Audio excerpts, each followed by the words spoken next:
I'm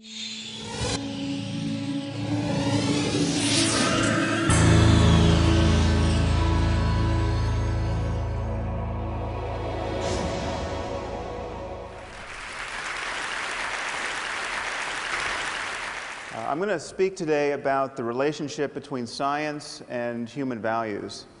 Now, it's generally understood that questions of morality, questions of good and evil and right and wrong, are questions about which science officially has no opinion. It's thought that science can help us get what we value, but it can never tell us what we ought to value. And consequently, most people, I think most people probably here, think that science will never answer the most important questions in human life.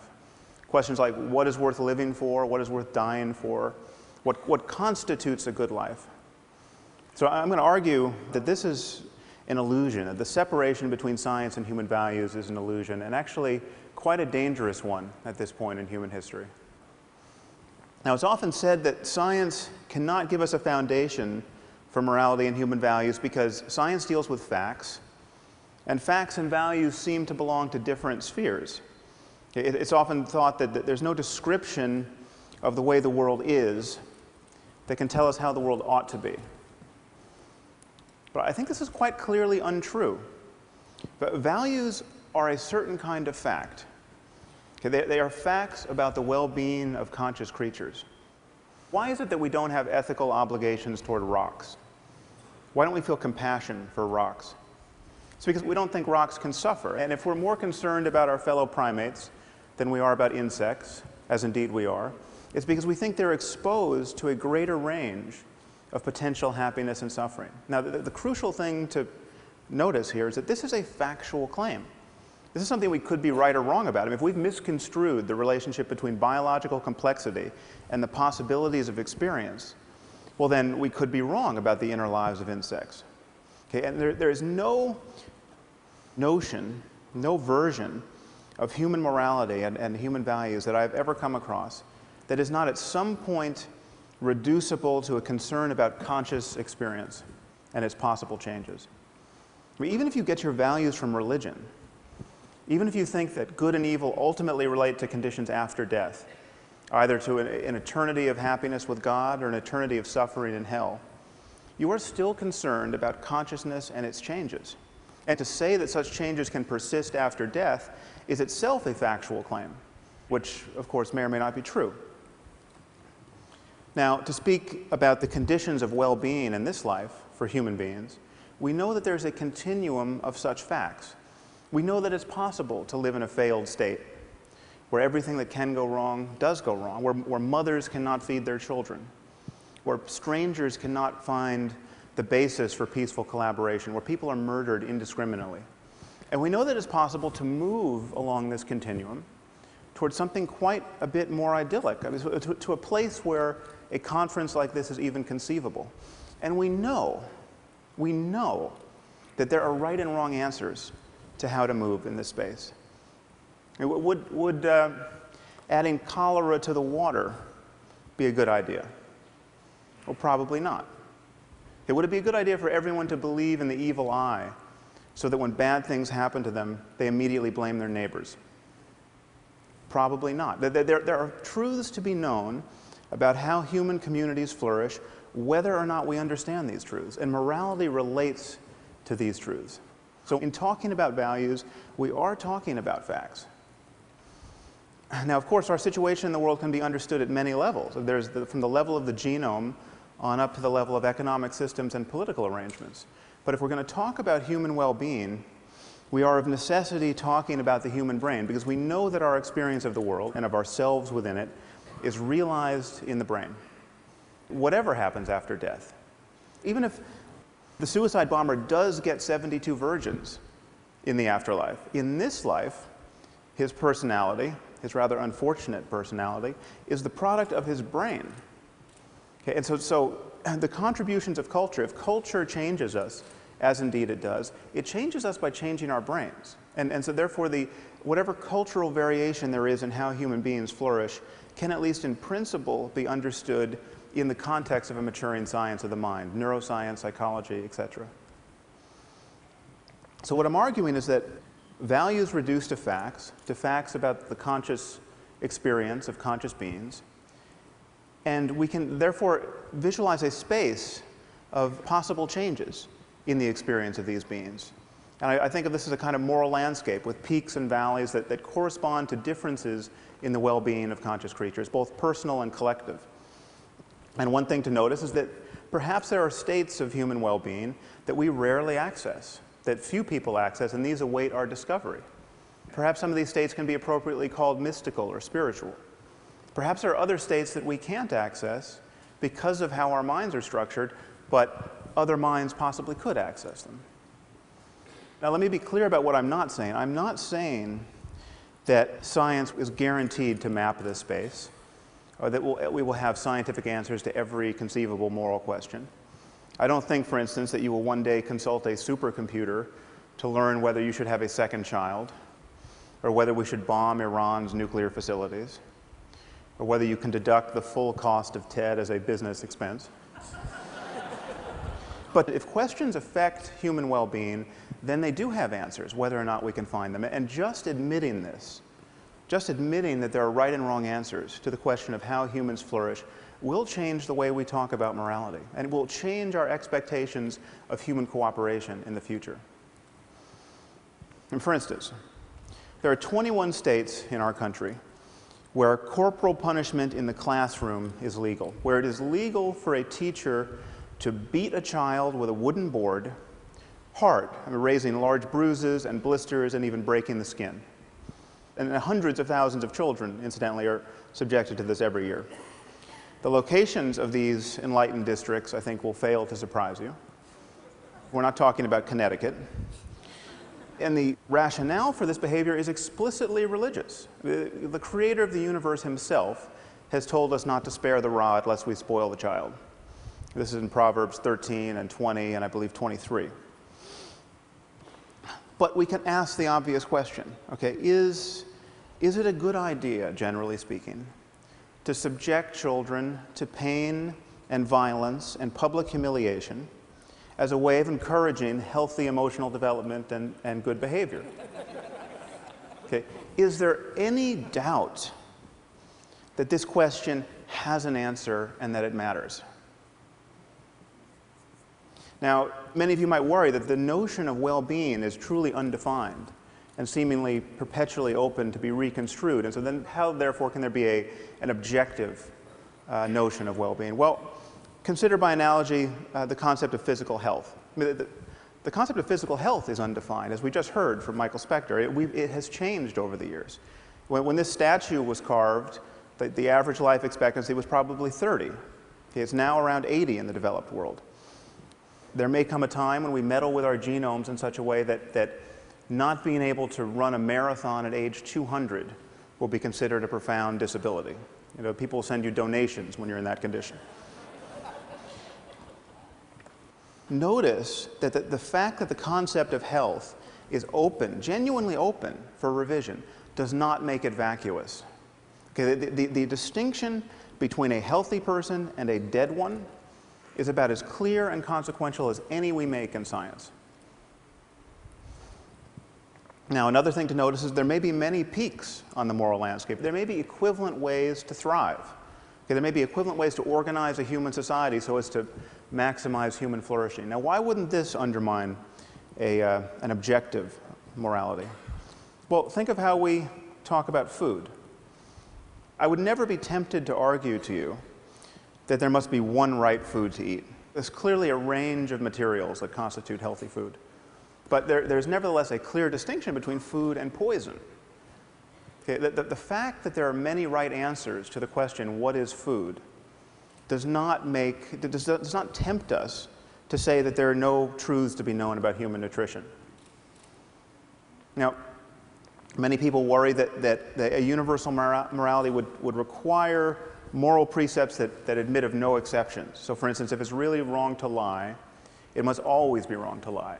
And if you can find an exception, well, then there's no such thing as moral truth. Now, why would we think this? Consider, by analogy, the game of chess. Now, if you're going to play good chess, a principle like don't lose your queen is very good to follow.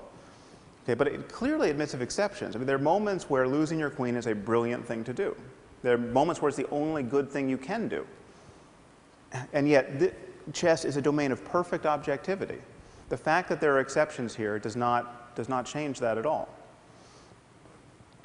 Now, this brings us to the sorts of moves that people are apt to make in the moral sphere. Okay? Consider the great problem of women's bodies. What to do about them? Well, this is one thing you can do about them. You can cover them up. Now, it is the position, generally speaking, of our intellectual community that, while we might not like this, we might think of this as wrong in Boston or Palo Alto. Who are we to say that the proud denizens of an ancient culture are wrong to force their wives and daughters to live in cloth bags? I mean, who are we to say even that they're wrong to beat them with lengths of steel cable or throw battery acid in their faces if they decline the privilege of being smothered in this way? Okay, well, who are we not to say this? Who are we to pretend that we know so little about human well-being that we have to be non-judgmental about a practice like this? I'm not talking about voluntary wearing of a veil. I mean, women should be able to wear whatever they want, as far as I'm concerned. But what does voluntary mean in a community where, when a girl gets raped, her father's first impulse, rather often, is to murder her out of shame? Just let that fact detonate in your brain for a minute. Your daughter gets raped, and what you want to do is kill her.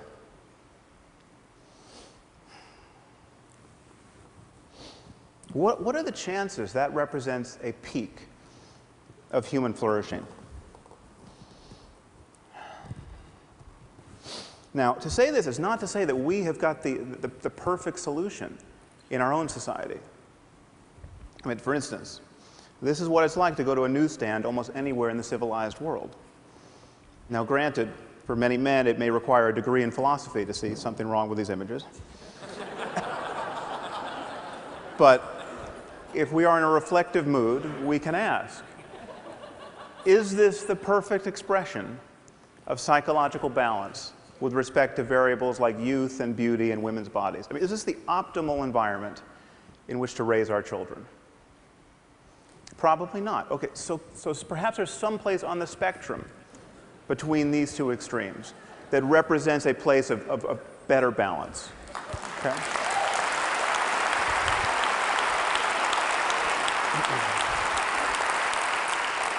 Or perhaps there are many such places. I mean, again, given other changes in human culture, there may be many peaks on the moral landscape. But the thing to notice is that there'll be many more ways not to be on a peak.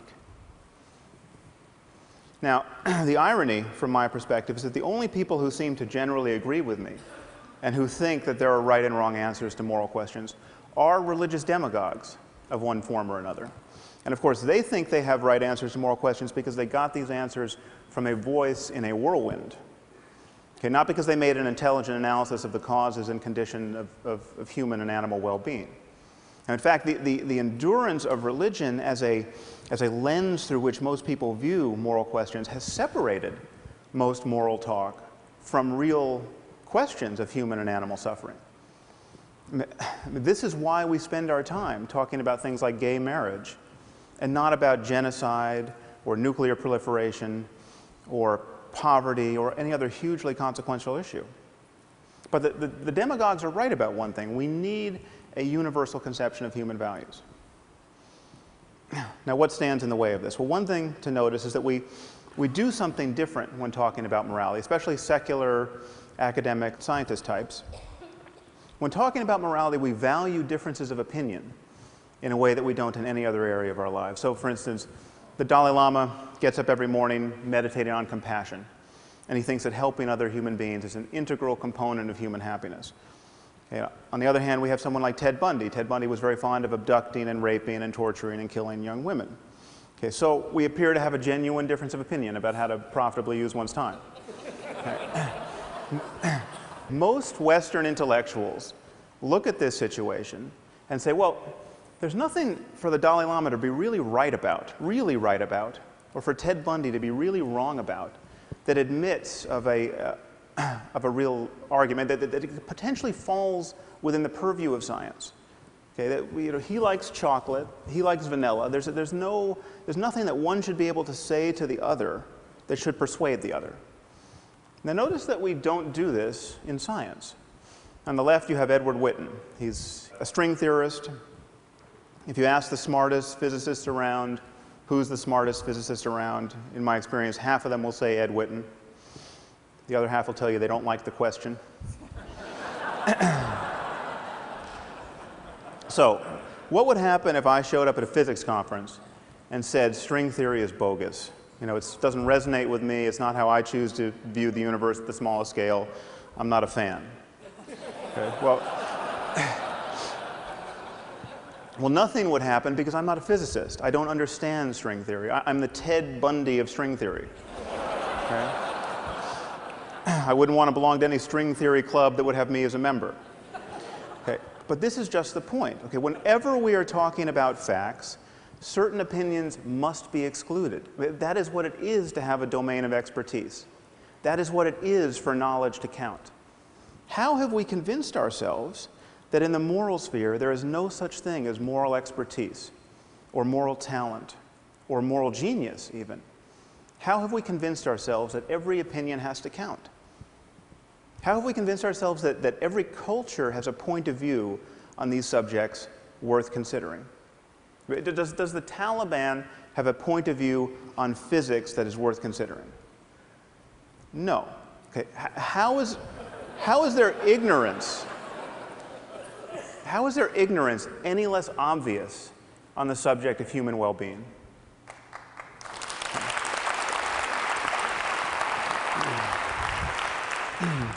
So this, I think, is what the world needs now.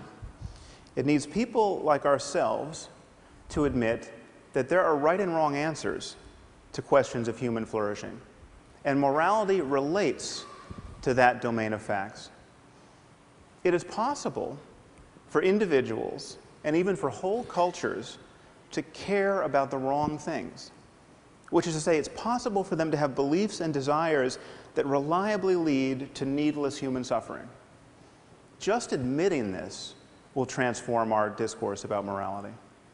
Okay, we live in a world in which the boundaries between nations mean less and less, and they will one day mean nothing. We live in a world filled with destructive technology, and this technology cannot be uninvented. It will always be easier to break things than to fix them. Okay, it seems to me, therefore, patently obvious that we can no more respect and tolerate vast differences in notions of human well-being than we can respect or tolerate vast differences in the notions about how disease spreads, or in the safety standards of buildings and airplanes. We simply must converge on the answers we give to the most important questions in human life. And to do that, we have to admit that these questions have answers. Thank you very much.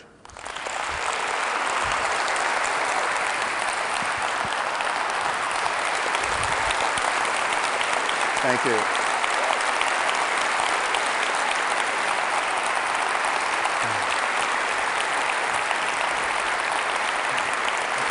I've got a question. Sure. So, some combustible material there. Yeah. Whether in this audience or people elsewhere in the world hearing some of this may well be doing the screaming with rage thing after as well, some of them. Language seems to me is really important here. When you're talking about the veil, you're talking about women dressed in cloth bags.